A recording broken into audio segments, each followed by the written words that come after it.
Bueno, estamos para largar, ¿no? Buenas tardes a todos. Soy el doctor Martín de Santibáñez, soy cirujano de planta del Hospital Italiano de la sección de cirugía hepatobiliopancreática y trasplante hepático. Y bueno, en esta tarde vamos a dar inicio al último módulo de lo que ha sido este curso de patología pancreática quirúrgica.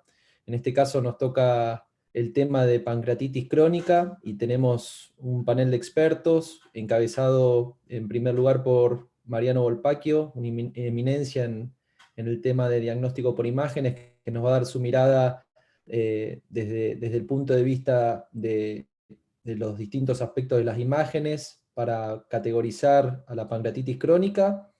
Siguiendo a Mariano, lo tenemos también a Gustavo Coan, que nos va a dar su mirada y el rol que hoy en día por ahí ocupa la cirugía en el manejo de la pancreatitis crónica. Y finalmente, la última charla va a estar a cargo del doctor Augusto Villaverde, que no sabemos si se va a poder conectar porque está con un problema personal. Y contamos también con un panel de comentadores para los distintos temas y generar algún grado de debate, donde está el doctor Oscar Massa y el doctor Jorge Monestes también presente. Así que Mariano, si querés compartirnos la presentación, así damos inicio. Tenemos 153 participantes, una gran audiencia, a ver si terminamos a tiempo para poder ver el partido todos en casa y en familia. Bueno, muchas gracias por la presentación y por la invitación, Martín. ¿Qué tal? ¿Cómo están todos? Bueno, yo me voy a referir, como siempre, a las imágenes, el rol, las virtudes, las limitaciones que tiene. Voy a hacer una breve introducción, casi parte de una formalidad. Me da vergüenza porque está en Alía Pascua hablar de estos temas, pero bueno, esta es la definición mecanística actual en rigor, que es un proceso fibroinflamatorio del páncreas en individuos que tienen una genética que predispone, además de condiciones de medio ambiente y otros factores de riesgo, que conduce a una respuesta patológica persistente a una injuria o estrés pancreático, algo parecido a lo que sería la cirrosis, ¿no? También esto es muy breve, simplemente como introducción. Distintas noxas o injurias convergen a producir inflamación, que tiene cierto grado de necrosis en mayor o menor medida, y hay una vía final común que es la fibrosis, que es la característica patológica distintiva de la pancreatitis crónica, y sería el objetivo, el santo grial de las imágenes, ¿no? Tener un buen biomarcador subrogante que correlacione con fibrosis. Hoy por hoy lo hacemos simplemente con algunas características de las imágenes que indirectamente hablan a favor de la fibrosis. Concepto interesante, lo mismo que ocurre con la cirrosis, es que la fibrosis en etapas es un proceso dinámico. Ese concepto de cicatriz tardía, ya irreversible, desde hace varios años, lo mismo que ocurre también con la cirrosis, está en revisión, y en etapas precoces, al ser un fenómeno dinámico, es potencialmente reversible. Bueno, las causas probablemente las conocen todas, incluso mejor que yo, seguro. Las más comunes, vinculadas al alcoholismo, al tabaco, algunas drogas, causas más raras, algunas metabólicas, hereditarias, y otras que comentaré con algunas imágenes, las que tienen que ver con la obstrucción del conducto, ya sea cicatrizal, postpancreatitis, iatrogénica, o incluso muchas veces solapada por la trascendencia del cáncer, las secundarias a tumores. No voy a hablar, por un cuestión de tiempo, de autoinmune, pues casi una entidad aparte. Sí hablaré un poquito de la pancreatitis del surco. Bueno, estas son las características típicas, ¿no?, que uno suele ver históricamente. Generalmente llegamos tarde, muchas veces vemos atrofia pancreática, que es la consecuencia de la fibrosis. Estos pacientes suelen tener dolor, hay distorsión ductal, hay estenosis, calcificaciones. Y bueno, las consecuencias de esto, tanto a nivel exócrino como a nivel endocrino, ustedes las conocen bien. Y también, como siempre, que hay un proceso inflamatorio crónico, recurrente, los fenómenos reparativos pueden conducir a displasia y generar un terreno fértil para el desarrollo del cáncer. Un tema en sí mismo muy trascendente y muy difícil, ¿no? Detectar un cáncer en el contexto de pancreatitis crónica es muy complicado, a su vez cómo diferenciar una pancreatitis crónica, sobre todo pseudotumoral o focal, del cáncer. Bueno, los hallazgos típicos por imágenes clásicos, y nuevamente esto generalmente ya muchas veces es tardío, desgraciadamente, son la presencia de calcificaciones, que históricamente se veían en radiografía, si bien ya no es un método que prácticamente se usa. Estas calcificaciones pueden estar en el parénquima o muchas veces son litiásicas dentro de los conductos. La atrofia del páncreas, la dilatación del conducto, tanto el principal como sus ramas, y acá ya tenemos una ventaja de la resonancia magnética, la demostración de cambios en la intensidad de señal, particularmente en la secuencia T1, que típicamente demuestra una baja señal. Esto no es específico, pero es bastante típico de la fibrosis. Hay distintas alteraciones de refuerzo glandular postcontraste, y una muy típica es el realce tardío. Siempre que hay fibrosis, el contraste refuerza en forma tardía, que desgraciadamente es algo que también suele ocurrir con los adenocarcinomas por la razón que muchas veces tiene un componente hemoplásico. Podemos encontrar también elementos de reagudización, como pseudoquistes o complicaciones vasculares y fístulas. Y acá vemos algunas imágenes. Nos gusta a veces a los radiólogos hacer estas reconstrucciones siguiendo el eje del páncreas. Vemos un páncreas muy pequeño, casi no hay parénquima, porque casi todo lo que vimos es conducto, y un sinnúmero de pequeñas calcificaciones, algunas parenquimatosas y otras que parecen ser intraductales. En este caso, una grosera pancreatitis crónica calcificante, y otro ejemplo de una reconstrucción donde vemos un páncreas pequeño con dilatación del conducto y un cálculo, a su vez, calcificaciones parenquimatosas. Se ha hecho hincapié en la literatura con respecto a la relación entre el conducto con respecto al parénquima, ese radio, esa relación que muchas veces podría ser útil para distinguir pancreatitis crónica de cáncer, y a su vez cáncer más agresivo o menos agresivo, porque cuanto más tiempo lleva, obviamente más chance hay de que se atrofie la glándula, ¿no? Acá tenemos imágenes de resonancia magnética. La resonancia magnética tiene mayor riqueza de información, por una parte para ver los tejidos, las secuencias como el T1, y por otra parte la información ductal, que tan claramente queda ilustrada con las imágenes de colangioresonancia. Esta es una imagen T1 y podemos ver cómo el páncreas está todo oscuro. Además de pequeño, su señal es muy baja. El páncreas tiene la característica que en la secuencia T1 tiene una señal muy alta. De hecho es el órgano con más señal, en este caso está casi tan oscuro como el vaso y claramente tiene menos intensidad de señal que el hígado.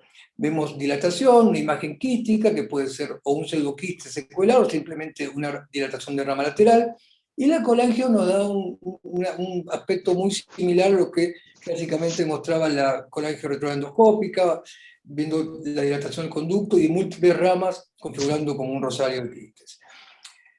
Es muy difícil para nosotros muchas veces diferenciar una IPMN de conducto principal o mixta de una pancreatitis crónica. Muchas veces uno confía en elementos como los cambios en la señal de la glándula, pero puede ser difícil y hay casos donde se opera IPMN que resulta ser pancreatitis crónica. Y la tomografía en estas circunstancias puede ayudar, porque tiene mucha sensibilidad para detectar calcificaciones que en resonancia magnética pasan desapercibidas. Este es el mismo paciente, vemos una dilatación del conducto, de todas sus ramas, y uno se ve tentado a pensar que puede ser una IPMN. Pero, sin embargo, vemos que hay una especie de defecto de baja señal en el conducto pancreático que coincide con el cambio de calibre, porque después ya es normal.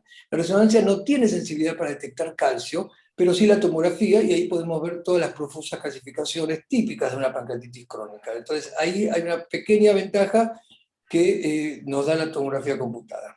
Otras veces, esos cálculos no están calcificados, pues son como tapones proteicos, viscosos, entonces uno los puede ver, pero tiene que agudizar el ojo, como ocurre a veces con los cálculos biliares en tomografía computada. En este caso tenemos un páncreas atrófico, pequeño, dilatación de todo el conducto, y estas imágenes de mayor señal con respecto del líquido, esto es una reconstrucción que usa una técnica que se llama mínima intensidad de proyección, que hace que todos los píxeles que tienen baja densidad se resalten. Entonces podemos ver estos defectos que correlacionan el mismo paciente con estos cálculos que claramente los vemos en resonancia, ¿no? El aspecto típico con esa forma a veces medio de cuadriláteros, bastante característico. Pero en tomografía podría ser bastante difícil, pero no es lo más común, lo habitual es que estén calcificados. Realmente, si ustedes me preguntan, ¿y cómo esto no es una IPMN con nódulos murales? Y es un poco difícil descartarlo, y ahí uno empieza a prestar atención a algunas otras cosas, como la densidad o el refuerzo de la glándula, la señal en T1. El hecho de que el conducto sea más o menos irregular, criterios clásicos, ¿no?, de Cambridge, no siempre aplican, porque en la pancreatitis crónica a veces uno ve un conducto liso. Obviamente, generalmente suele ser más irregular o arrosariado, y en ese caso nos ayuda mucho. Este es el caso de un paciente que tuvo una pancreatitis autoinmune tipo 2, segmentaria en parte del cuerpo y la cola, y que tenía muchos episodios recurrentes, respondió muy bien a los corticoides, pero cada tanto recurría. Y eso terminó generando una pancreatitis crónica que, desde el punto de vista de las imágenes, es bastante parecida a cualquier otra pancreatitis crónica de distinta etiología. Una cola un poco retraída, es un paciente joven, no espera que fuese tan chica, y la señal, fíjense si uno lo compara con esta porción que ya conserva algo de la hiperintensidad normal, y esta está bien oscura. Además, el conducto está dilatado en forma irregular, ahí vemos el resto, para comparar que está normal, y en una imagen tardía, en el plano coronal, hay mucho refuerzo, siempre el contraste difunde las imágenes tardías a donde hay mucho tejido extracelular y sobre todo mucha fibrosis. Bueno, este es un ejemplo de una paciente que ya tenía una pancreatitis crónica, y podemos ver en las imágenes de tomografía cómo el conducto pancreático está dilatado, el páncreas está atrofiado, y llega a esta zona donde hay una lesión hipodensa. Muy tentador es llamar esto un cáncer, y esto es lo que hice yo, pensé que era un cáncer, y por suerte me equivoqué, por suerte no me hicieron caso porque la paciente mejoró. Vean cómo realza tardío. Esto lo puede hacer tanto el adenocarcinoma, cuando tiene mucho tejido fibroso, como la pancreatitis crónica, en este caso pseudotumoral. Hay un signo bastante útil. Yo no soy tan amigo de los signos hoy en esta era de genomics, proteomics, radiomics, hablar de signos radiológicos, pero bueno, en la práctica individual nos puede ayudar, y es que cuando el conducto se estenosa, pero no se amputa del todo y sigue en el seno de la masa, en general eso predice que es una etiología benigna, típicamente una masa de pancreatitis crónica, ¿no? Que no sería este el ejemplo realmente, porque acá, en esta misma paciente, podemos ver cómo el conducto se amputa, y el signo del conducto penetrante no lo podemos ver muy claro. Ahí vemos ramas dilatadas, la relación, como les comentaba, entre el espesor del conducto con respecto al espesor de toda la glándula, esto se ha descrito en la literatura sobre todo de endoscopía, correlaciona, de acuerdo a un valor de 0,34, más chance de que sea benigna o maligna, pero siempre son formas de arrimar el bochín, y a veces hay casos que son muy, muy difíciles. Nuevamente vemos acá la hipointensidad en T1 en la masa, en un páncreas que tampoco es tan normal en la parte donde no está la masa. Otra situación a veces difícil, porque el cáncer produce una pancreatitis crónica, que muchas veces es subclínica, ¿no? Por esa obstrucción de larga data. Entonces, uno no puede delimitar dónde termina el tumor y dónde termina y dónde empieza la pancreatitis crónica. Y a veces incluso no puede ver el tumor. Esa es una situación difícil. Las imágenes de colangio nos ayudan mucho por la típica dilatación ductal con su amputación abrupta en este paciente que tenía un cáncer y una dilatación posobstructiva. Este es un niño joven que había tenido un traumatismo y se le había lesionado el páncreas, una laceración con el conducto, y como consecuencia le queda una obstrucción y queda un páncreas atrófico con efecto normal en un T1,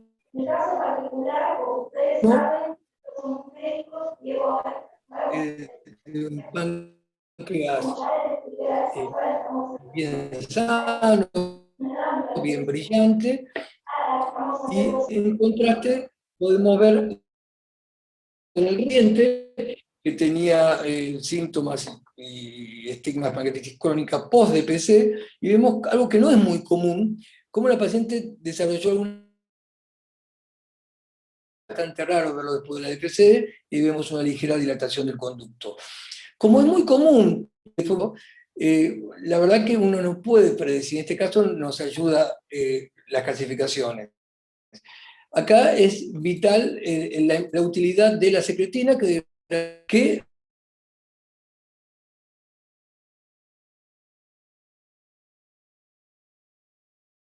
es importante, que es la funcionalidad, ¿no? El promover las secreciones hidroelectrolíticas del conducto, distiende ese conducto y además nos permite ver en caso a las ayuno, y vemos que en realidad este es todo el líquido que es propio de la colangioresonancia. Eh,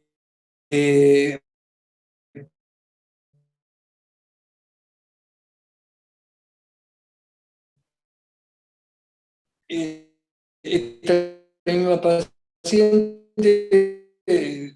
fue tratada por vía endoscópica y resuelta esa estenosis. Bueno, los hallazgos son parecidos, ¿no? Páncreas pequeño, del principal, pero muy comúnmente de su. Uno no lee mucho la literatura, pero cada vez que yo veo un paciente que ha sido irradiado, por ejemplo, con un cáncer de estómago, me gusta ver, ¿no? La radiación, sobre todo la clásica, se lo lleva por delante. Fíjense, el páncreas normal, hiperintenso acá, y acá está oscuro. Y ahí podemos ver el campo de radiación, porque la radiación típicamente produce una infiltración de grasa de la médula ósea, ¿no? La verdad que la literatura es muy pobre, muy escasa en cuanto al impacto verdaderamente que tiene sobre la función del páncreas en estos pacientes, y además, obviamente, tiene una enfermedad muy seria en general, por ejemplo, un cáncer de estómago, como para que esta déficit exócrino pueda quedar un poco pasado por alto, ¿no? La fibrosis quística es una causa que puede dar varios patrones. A veces lo más común es la infiltración grasa difusa de todo el páncreas, casi no hay elementos parenquimatosos, pero otras veces da una dilatación ductal con clasificaciones como cualquier otra forma de pancreatitis, solamente que obviamente ocurre en un contexto epidemiológico particular, que son esta población pediátrica. El páncreas divisum, como ustedes saben, es una variante bastante frecuente en la población. En general hay una necesidad típica que tiene la pancreatitis, pero uno le presta más atención cuando el paciente tuvo un episodio de pancreatitis. Y estas pancreatitis recurrentes pueden llegar a pancreatitis crónica. Entonces uno va a ver típicamente el drenaje independiente en la papila menor del conducto dorsal, separado muchas veces directamente del ventral, que va con el coledo vocal mayor, o a veces directamente podemos ver que solo hay un conducto que termina en la papila menor. Esto, en este caso, es una forma extrema, y este es otra paciente en la cual están los dos conductos y están comunicados, pero sin embargo es mucho más grande el conducto dorsal y acá y su prolongación. Esta es una paciente que tenía un Santorini-Selle. Esta es una paciente que vimos con el doctor Cohen, que había hecho episodios de pancreatitis, y la hija se la compró por internet, la fue a buscar al aeropuerto, y le hicimos el estudio con secretina, y nos demostró efectivamente cómo había una estenosis, ya sea funcional o estructural, y un Santorini-Selle en este paciente que, a pesar de que no estaba del todo disociado, esto también se ha llamado síndrome del conducto dorsal dominante o variante del páncreas diviso. Esta es la misma paciente, donde podemos ver cómo en imágenes adquiridas a los minutos, cada vez progresiva, seriada después de amputación de secretina, esa obstrucción funcional se puso en evidencia en esta paciente que hacía cuadros recurrentes de pancreatitis aguda serios. Bueno, los radiólogos históricamente nos manejamos de una forma bastante, por decirlo, informal o cualitativa, ¿no? Calcificación, disminución de tamaño, pero se necesita una sistematización, una metódica, un orden. Y a ese fin, distintas sociedades, ya sea en Europa, o en este caso publicado en Radiology, un grupo de expertos, un poco por consenso y un poco por evidencia, quizá no tan sólida, agruparon una serie no predictores, sino descriptores que uno tiene que analizar sistemáticamente, que son las calcificaciones, el número, el tipo, la localización, el conducto, y todas estas características en resonancia magnética, que básicamente es lo que uno hace sin hacerlo de una manera tan formal y tan estructurada, pero ellos lo han agrupado en una forma de clasificar y darle puntajes, ¿no? Obviamente falta todavía mucho para esto en la literatura para validar esto, pero es una forma de ordenarnos un poco y sobre todo de utilidad a la hora de investigar terapias y tratar de lograr dividir los pacientes, aquellos que tienen estadios más precoces de aquellos que están avanzados. Entonces, siempre es bueno tratar de seguir estas guías, por más que, como les dije, su utilidad queda por demostrar.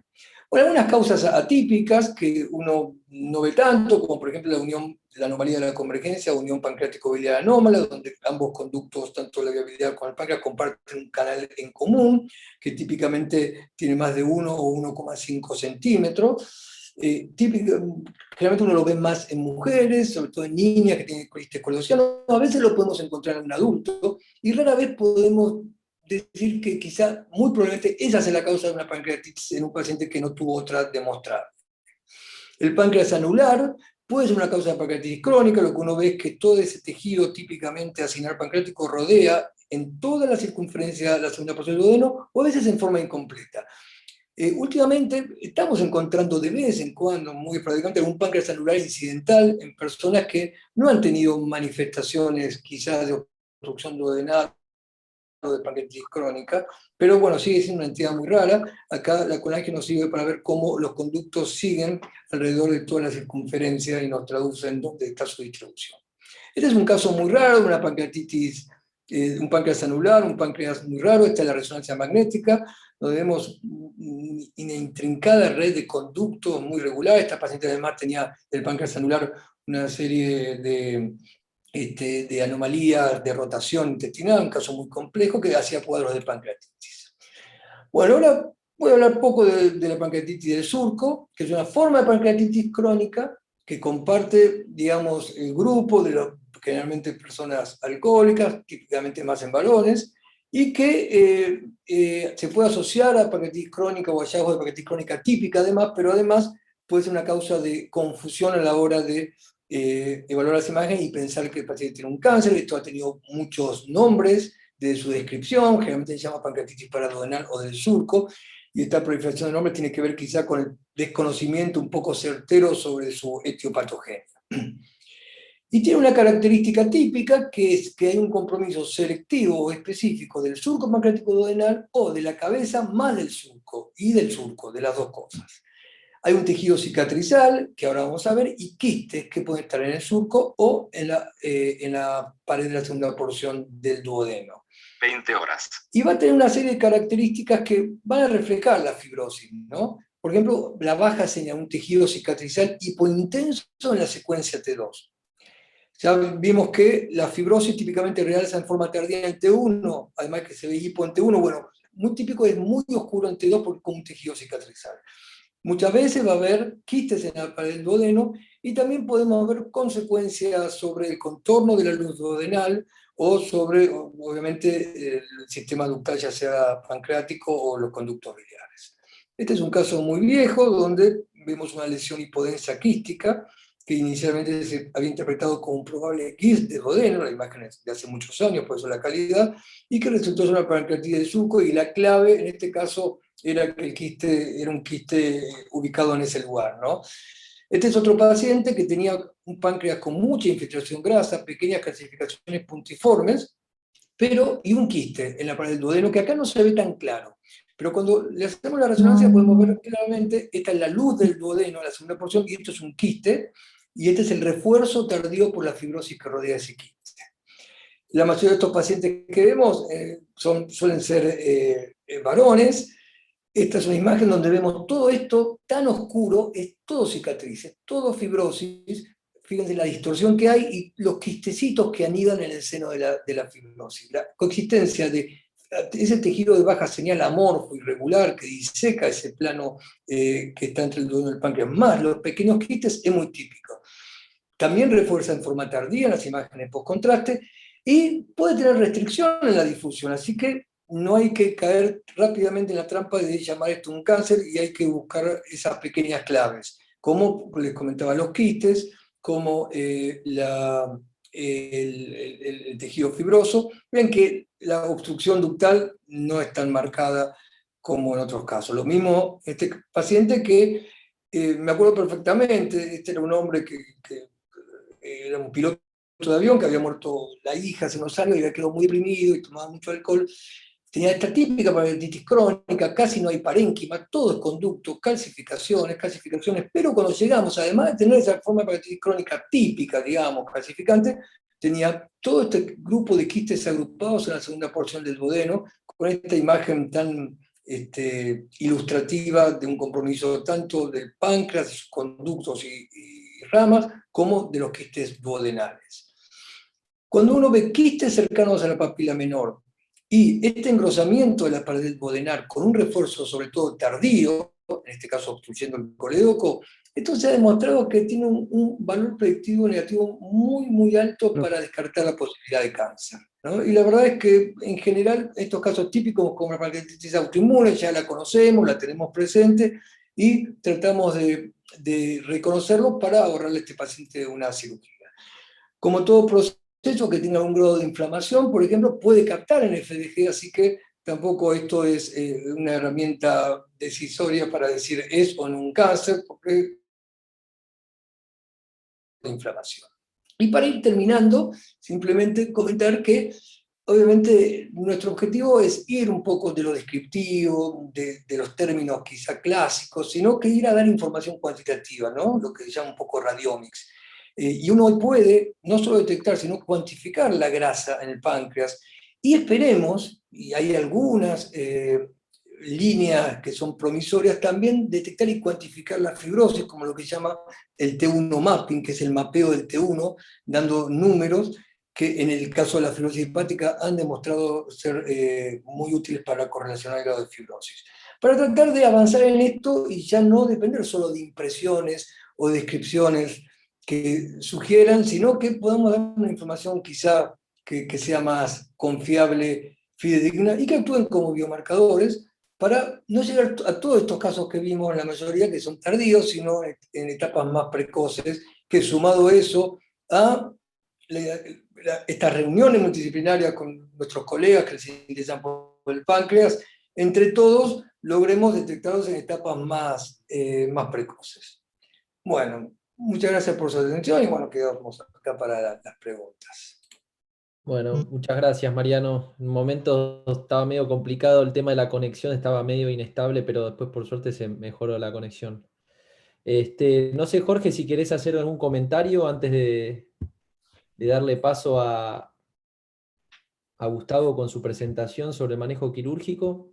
Sí, mira, la charla del doctor Volpacchio me parece brillante, como siempre.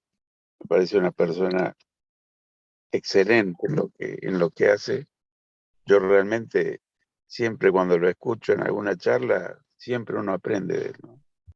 Y, y bueno, con respecto a la cirugía, yo lo que una cosa, a mí me ha pasado alguna vez cuando, lo que pasa es que una pancreatitis crónica, así con clasificaciones múltiples como muestra, son patologías que uno lo ve siempre, pero no es tan frecuente verlo en la práctica, ¿no?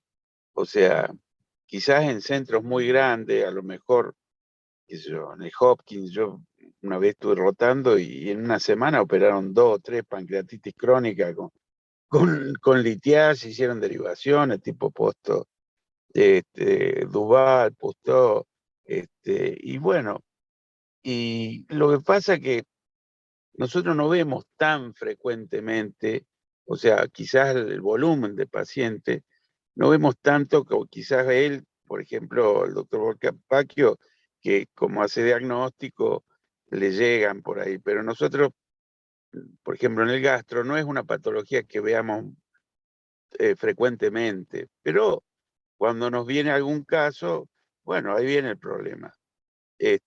Si tiene los cálculos adentro del conducto de Wilson bueno, y uno está tentado a hacer una operación de tipo derivativa, ¿no es cierto? Que son muy lindas, llevando un asa de yeyuno, haciendo un tipo opuesto, y, y quizás es lo que uno está tentado a hacer.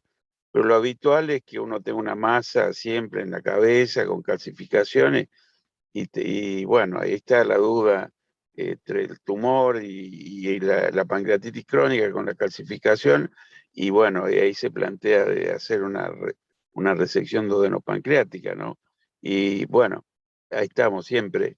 Cuando quizás tenga los cálculos en todo el trayecto del Wirsum, no está siempre tentado a hacer la derivación con asa yeyunal, que son cirugías muy lindas, muy prolijas, y la otra, cuando tiene la masa, bueno, uno siempre tiene el beneficio de la duda de que no, por ahí está operando una pancreatitis crónica y en el medio de la pancreatitis, por ahí se encuentra con un tumor, como nos ha pasado, ¿no?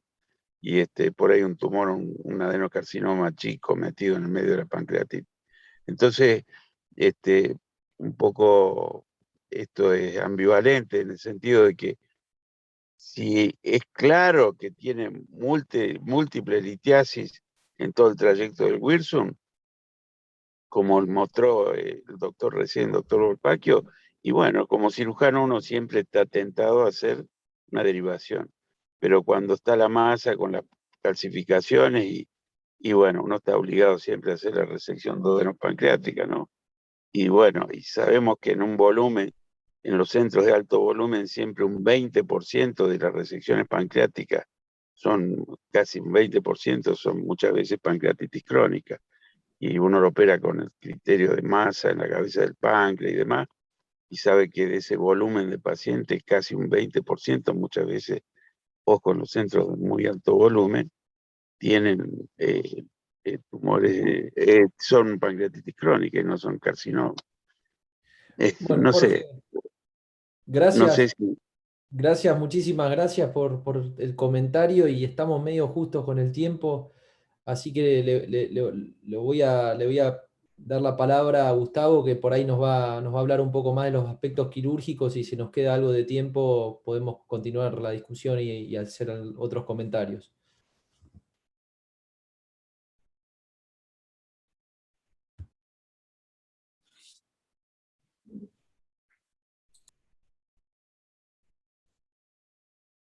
Bueno, voy a tratar de ser breve con el tiempo. Vamos a hablar ahora del rol de la cirugía de la pancreatitis crónica. Entonces, como dijo previamente Mariano, la pancreatitis crónica es una enfermedad inflamatoria progresiva que genera fibrosis en el parénquima pancreático y reemplaza el tejido endocrino y exócrino, llevando en las etapas finales de la enfermedad a la insuficiencia endocrina y exócrina. Fíjense acá, como se ve, esta es la parte normal del páncreas. Este es un paciente ya con una enfermedad crónica con fibrosis leve, fíjense cómo se ven los fibrosos, los tractos fibrosos que reemplazan ya el parénquima. Este es un paciente con una enfermedad grave donde tenemos prácticamente todo fibrosis y casi nada de parénquima normal. Los métodos por imágenes son útiles, como dijo Mariano, para mostrar situaciones estructurales de la glándula. En general, cuando se ve ya en la tomografía, en la resonancia, hablamos de enfermedad que se encuentra en las etapas finales, donde tiene cambios estructurales que son groseros. El único método quizás para hacer diagnóstico precoz puede ser la econdoscopía. La econdoscopía tiene unos criterios, que son los criterios de Rosemont, que permiten hacer el diagnóstico más precoz de la pancreatitis crónica. Entonces, como dijo antes Mariano, la ecografía puede ser útil, se puede ver, como se ven acá, imágenes de calcificaciones en el parénquima, con imágenes hiperecogénicas, o acá se puede ver el conducto de Wilson dilatado y una imagen de un cálculo intraductal. La tomografía, como dijo antes Volpacchio, también permite ver entonces la atrofia del páncreas, el Wilson dilatado, y cálculos, como se ven acá, como imágenes hiperdensas dentro del conducto y en el parénquima. El método ideal para evaluar el conducto es la resonancia magnética. Acá vamos a ver un ejemplo con un Wilson completamente dilatado, con ramas secundarias afectadas. Acá vamos a ver otro ejemplo con lipidasis intracanalicular. Entonces, también los métodos por imágenes nos permiten diagnosticar las complicaciones de la pancreatitis crónica. La pancreatitis crónica puede generar entonces fibrosis, llevando a una estenosis de la vía biliar. Este paciente, fíjense, consultado por ictericia, y tiene una imagen típica de estenosis, vamos a ver por la ecografía, la vía biliar completamente dilatada, con estenosis en pico de pato. En este caso, fíjense, se ve la masa inflamatoria en la cabeza del páncreas, y cómo se estenosa la vía biliar justo en la entrada del circuito pancreático. Y acá lo mismo, otro ejemplo, otro paciente con masa pancreática y con cálculos en la cabeza. Desde acá vamos a ver el tipo de estenosis que se ve en la pancreatitis crónica. En general se puede asociar a este tipo 1, que es una estenosis en pico de pato, como mostré recién en la ecografía, o bien esta imagen en reloj de arena, como se ve acá en esta colangiografía, donde vamos a ver estenosis y todas las imágenes de cálculos en la cabeza del páncreas. También la tomografía puede diagnosticar estenosis duodenal, entonces por la pancreatitis crónica, como en este caso, donde vamos a ver el Wilson, el estómago dilatado y el duodeno dilatado. También puede haber pseudoquistes. Fíjense cómo se ve en la tomografía esta imagen de hipodensia en cabeza, corresponde a un pseudoquiste crónico. Acá la imagen de la ecografía. Fíjense el paciente en la pancreatografía intraoperatoria, donde vamos a ver el Wilson dilatado en toda su extensión y la comunicación con el pseudoquiste, con dos pseudoquistes ubicados a nivel cefálico.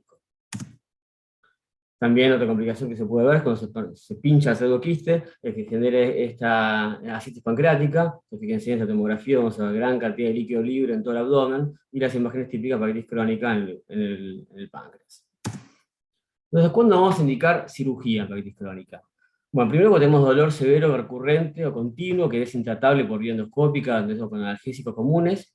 Cuando hay complicaciones locales por fibrosis, como mostramos recién, estenosis de la vía biliar, pseudoquistes, obstrucción duodenal, o también cuando tenemos la imposibilidad de excluir la presencia de una neoplasia.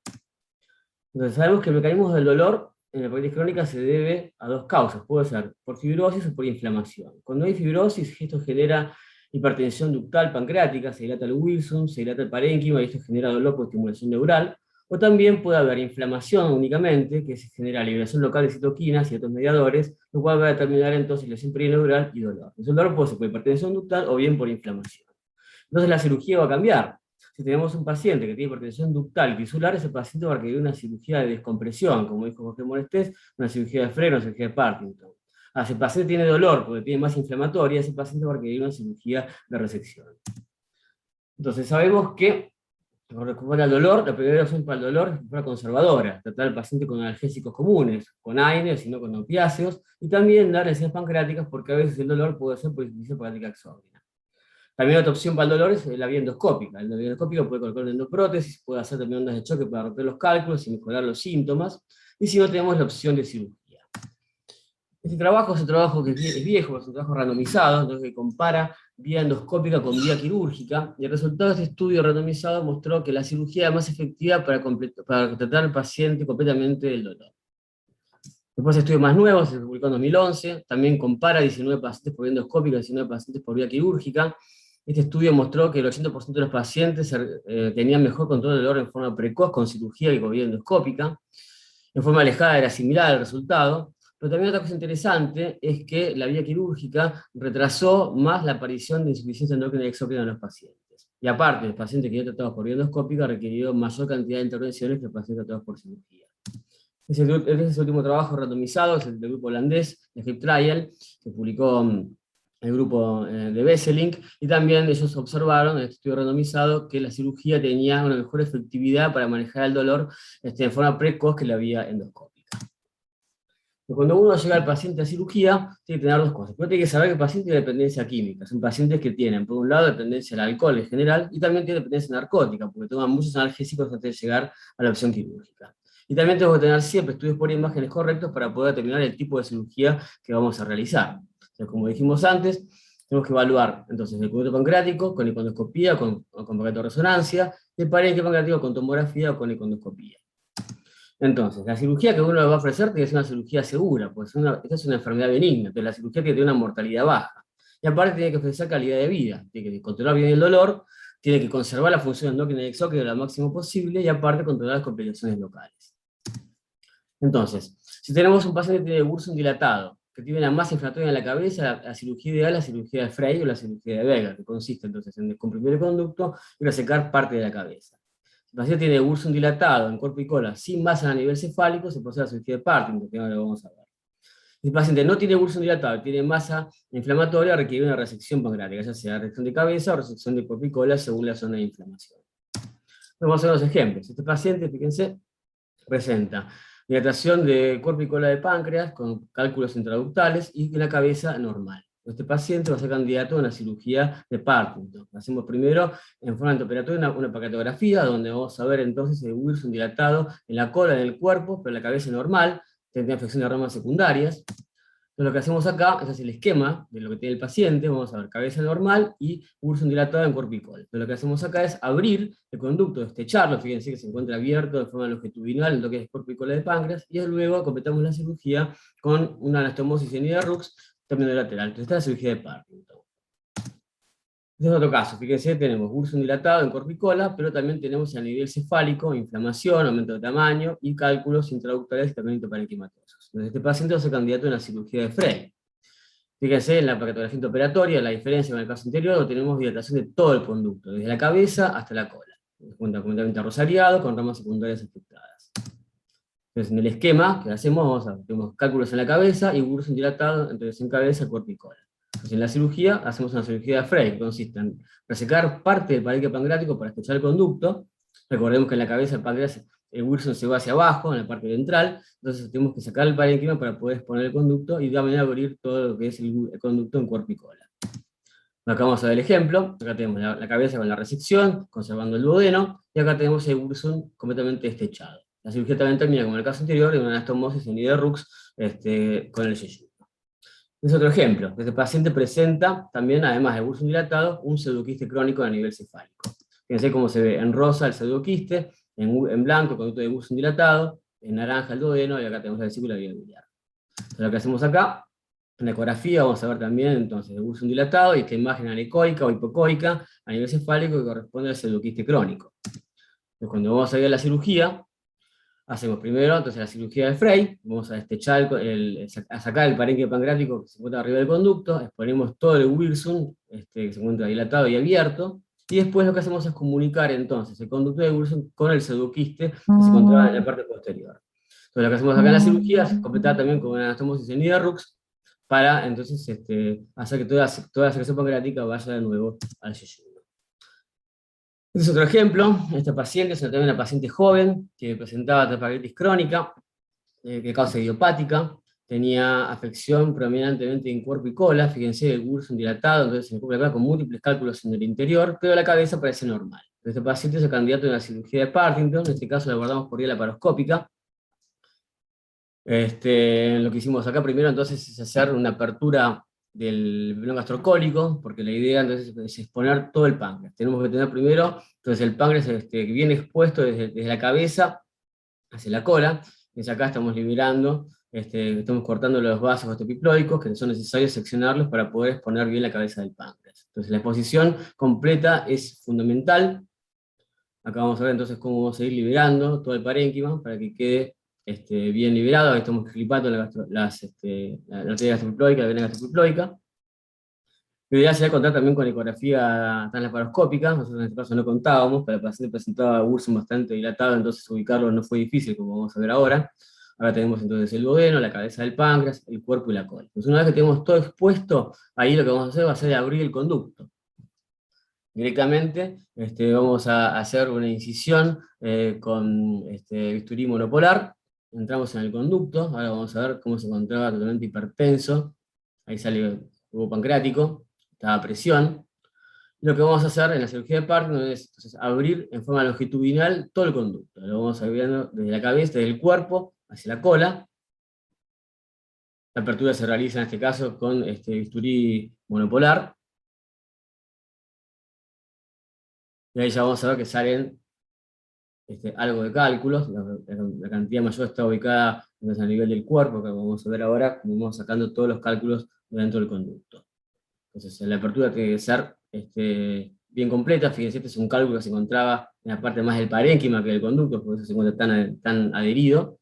Y acá ya vemos entonces todo el cuerpo y cola liberado, ya sin cálculos de este lado, y vamos a liberar entonces los cálculos que se encuentran más hacia el lado de la cabeza.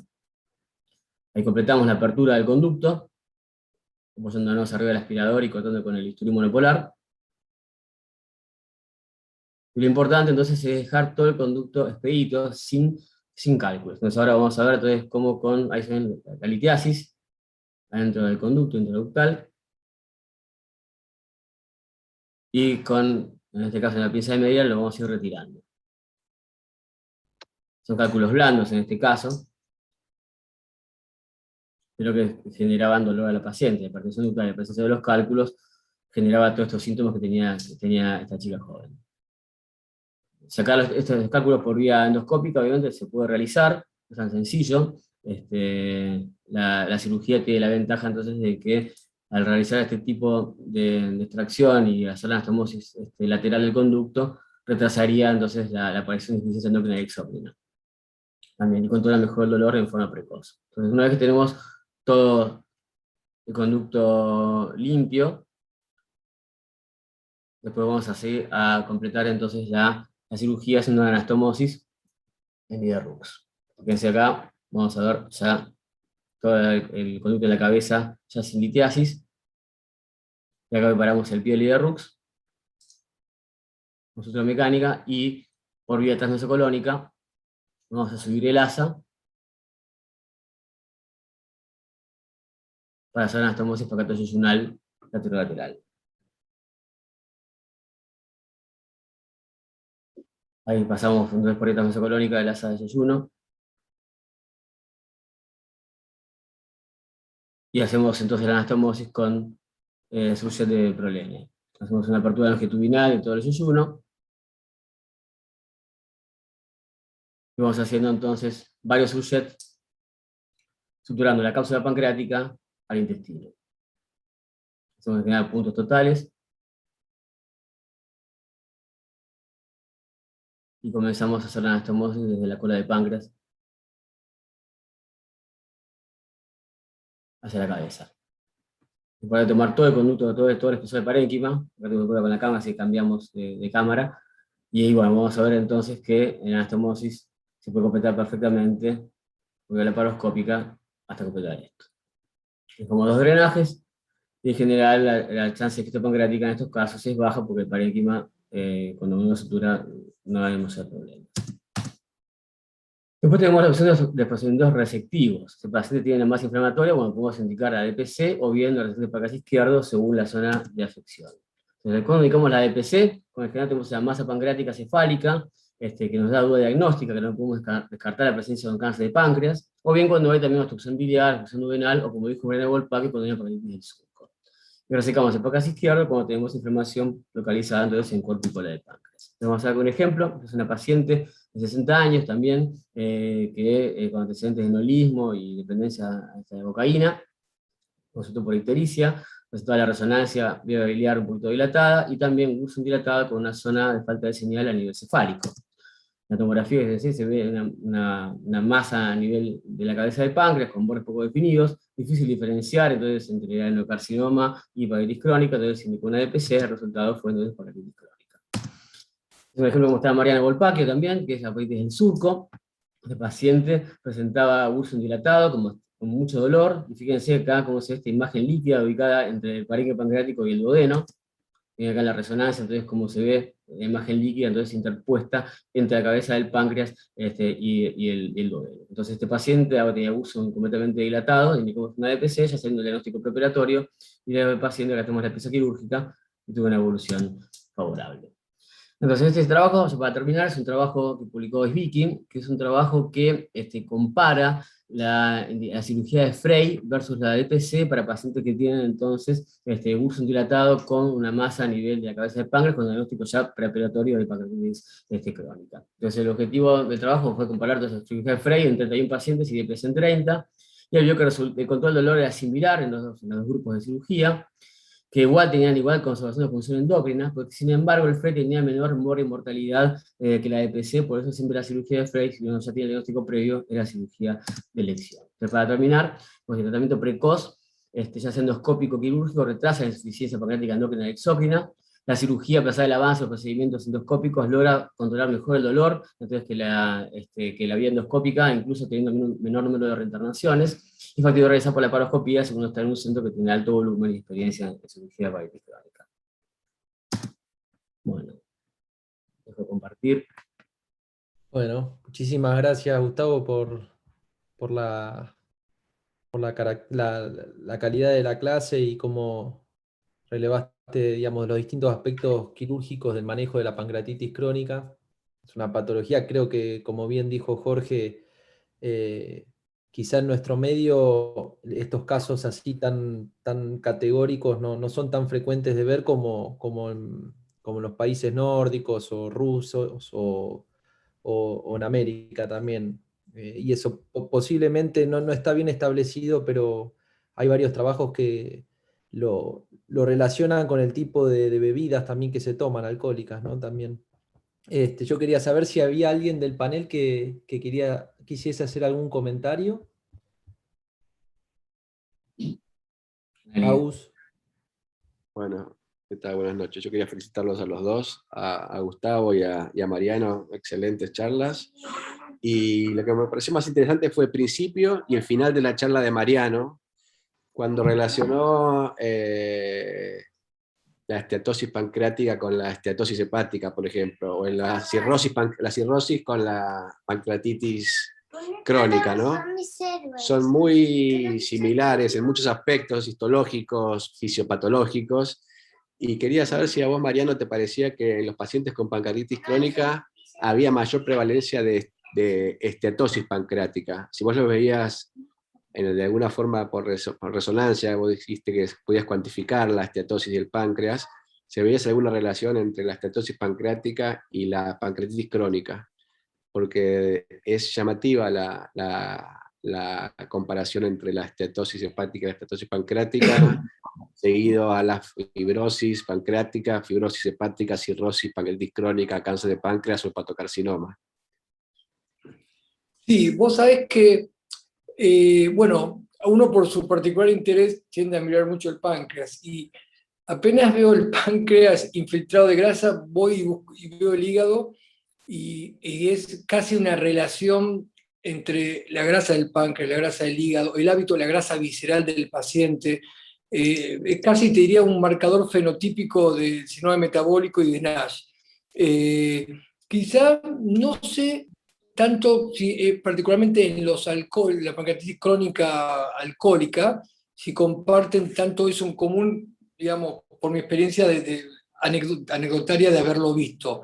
Pero sí, el tema de la prevalencia, esta epidemia que tenemos de NASH y la grasa del páncreas es notable, uno lo ve permanentemente. ¿Sí? Cómo se va achicando, los diabéticos, cómo se achica el páncreas, es muy típico. ¿Sí? Gracias, Mariano. Quizá está ahí también, nos puede hacer algún comentario, que está muy interesada en el último tiempo en este tema de la esteatosis pancreática y eso, Ana. Sí, bueno, la esteatosis pancreática es algo que vemos con mucha frecuencia en pacientes que han tenido pancreatitis, y muchas veces es lo único que encontramos. Los estudiamos desde lo morfológico, desde lo inmunológico, desde lo metabólico, y muchas veces lo único que encontramos es esteatosis. Entonces, está bastante bien descrito que puede ocurrir una secuencia similar a la que ocurre en el hígado. Incluso hoy se reconoce la esteatopancreatitis como la única causa del evento agudo o recurrente que puede presentar el paciente. Es un elemento más del síndrome metabólico sin duda, y incluso se está viendo si no es el elemento gatillo, el elemento central, a partir del cual se podría disparar todo lo demás. Y me gustaría, si hay tiempo, hacer un comentario con respecto al dolor. Martín, vos me decís si hay tiempo. Sí, obvio. Tenemos Dolor unos minutitos más. en pancreatitis crónica, que es un gran tema, y me gustaron mucho las dos charlas. Muchas gracias por esas charlas. Creo yo que es algo multifactorial, y que lo que se ve en la práctica es que no hay una correlación estrictamente lineal entre la anatomía, la morfología y la presencia y la magnitud del dolor, porque todo el tiempo estamos viendo pacientes con cambios mínimos que solamente vio una ecoendoscopía y que no tienen dolor, perdón, o que tienen dolor de muy difícil manejo, y por el contrario, pacientes con cambios morfológicos muy marcados, que por ahí no tienen tanto dolor o incluso no tienen dolor. Entonces, uno no debería ir a tratar una alteración anatómica, uno debería ir a tratar a un paciente con una pancreatitis que tiene ciertos factores de riesgo, cierta anatomía, que puede tener o no dolor o insuficiencias. Me parece que hay que entender que no es lineal lo clínico con lo morfológico, y además está bien descrito que los pacientes con pancreatitis crónica pueden centralizar el dolor, tienen un procesamiento anómalo del dolor en muchos casos, por fenómenos neuroplásticos que no son exclusivos de pancreatitis crónica, y que incluso si les hiciéramos una pancreatectomía total, o sea, removiéramos todos los factores locales, seguirían sin controlar ese dolor, porque ya se centralizó, pasó a otro nivel. Y eso también hay que tenerlo en cuenta a la hora de elegir cuál va a ser la estrategia terapéutica para el dolor en cada paciente con pancreatitis crónica. Y ver la etiología, ver el tiempo de evolución de la enfermedad, ver si tuvo tratamientos previos, porque todo eso va a impactar en los resultados, en la chance de éxito que tengan los tratamientos que se le sugieran, endoscópicos o quirúrgicos. Bueno, muchas gracias, Ana, por valioso aporte. Lo veo ahí a Paul, que está conectado también. No sé si querés hacer algún comentario, Paul. Gracias, Martín. Excelente las dos charlas, muy bien, Mariano Volpacchio en esa, iba a hacer lo mismo que Agustín, preguntar esa comparación y es correcta. Me ganó de mano Agustín, tuvo brillante ahí Volpacchio, y gracias Gustavo por la precisión para hacer las indicaciones. Yo la experiencia que tengo no es nacional, es extranjera. Lamentablemente, uno en Europa, cuando uno vivía, veía más estos casos, y a vos te ha pasado seguro, Martín, en Alemania. Y lo que había visto era un aumento de las pancreatitis del surco, que allá la llaman de otra forma, que es la distrofia quística sobre páncreas aberrante, así la llaman ellos. Y la indicación, una vez, como bien dijiste vos, Gustavo, es la indicación quirúrgica. Y entonces allá eran mucho más, lo que uno ha visto más, y lo que ha aplicado acá ha sido más lo conservador, los tratamientos derivativos. Sí le ha tocado a uno como experiencia en las DPC encontrarse, y este es el punto que quiero llamar la atención, que el cirujano pancreático debe estar preparado para encontrarse o sentirse frustrado a veces, para mí no, de tener como biopsia definitiva una pancreatitis crónica, porque nos ha pasado, y esto hay que tenerlo en cuenta. No hay que amilanarse en el sentido de que uno se encuentra ante una duda y hacer una DPC y puede tener como resultado final una pancreatitis crónica. No está mal. Y entonces uno actuó bien dentro de las manos y de los niveles de, digamos, de morbi-mortalidad correspondiente a la literatura mundial. Nada más que eso quería agregar. Gracias, Martín. Felicitaciones a los dos expositores. Quiero hacer una pregunta, Analia, a vos. ¿Cómo estudias la insuficiencia hepática exócrina en un paciente de pancreatitis crónica, y con qué dosis en general en enzimas pancreáticas empezás el tratamiento? Bueno, en pancreatitis crónica la determinación de las tasas en materia fecal es una herramienta válida, no así en el post-DPC, por ejemplo, pero en pancreatitis crónica sí podemos usarla, sabiendo que tiene una sensibilidad baja para formas leves. Entonces hay situaciones donde vamos a tener que complementar esa determinación con un panel de marcadores séricos, que debe incluir siempre al menos 2 vitaminas liposolubles. Y algunos minerales que han sido bien sugeridos, como el magnesio, el zinc, el hierro. Y bueno, por supuesto el cuadro clínico, pero acá también lo mismo que comentaba con respecto al dolor. No siempre el paciente con pancreatitis crónica y con insuficiencia exocrina va a tener síntomas, no va a haber cuadro clínico, porque no hay una correlación lineal acá tampoco. Así que ir a pesquisarla, es indicación pesquisarla en todos los pacientes, incluso en aquellos con formas tempranas. Y con respecto a la dosis, uno estima que una cápsula de 25.000 unidades de lipasa puede digerir 13 gramos de grasa, pero no hay que digamos, llevarle un problema más al paciente y ponerlo a contar calorías, sino que está estimado, sabiendo desde lo fisiológico cuántas unidades de lipasa produce un páncreas sano, y sabiendo que la producción debe caer por debajo del 10% de lo normal para que haya insuficiencia exocrina. Se ha estimado que alrededor de 36.000 unidades de lipasa serían suficientes para una comida regular, normal. Si tenemos en cuenta que preparaciones farmacéuticas tenemos disponibles, tendríamos que dar entre 1 y 2 cápsulas, es decir, entre 25.000 y 50.000 unidades de lipasa, dependiendo del volumen de la ingesta, de el porcentaje de grasa que tenga cada comida, de los hábitos del paciente, ir ajustándolo, pero es 25.000 unidades de lipasa con las comidas menores y 50.000 con las más importantes, y de ahí titular, individualizando según todo lo que nombramos, y eso va cambiando de paciente a paciente. Bueno, Gustavo, si les parece, Mariano, muchísimas gracias por las presentaciones, y al resto del panel por los comentarios. en honor al tiempo y bueno, que muchos por ahí están ansiosos para ver el partido de la selección.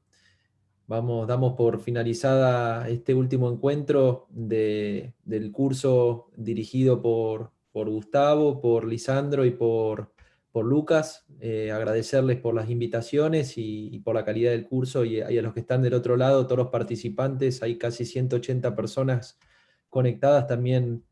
Muchísimas gracias en nombre de todo el panel y los invitados. Gracias a todos, y bueno, fue un placer hacer este curso con ustedes, así que bueno, seguimos en carrera de hacer más cosas el año que viene. Muchas gracias. Hasta Muchas luego. gracias. Un abrazo grande.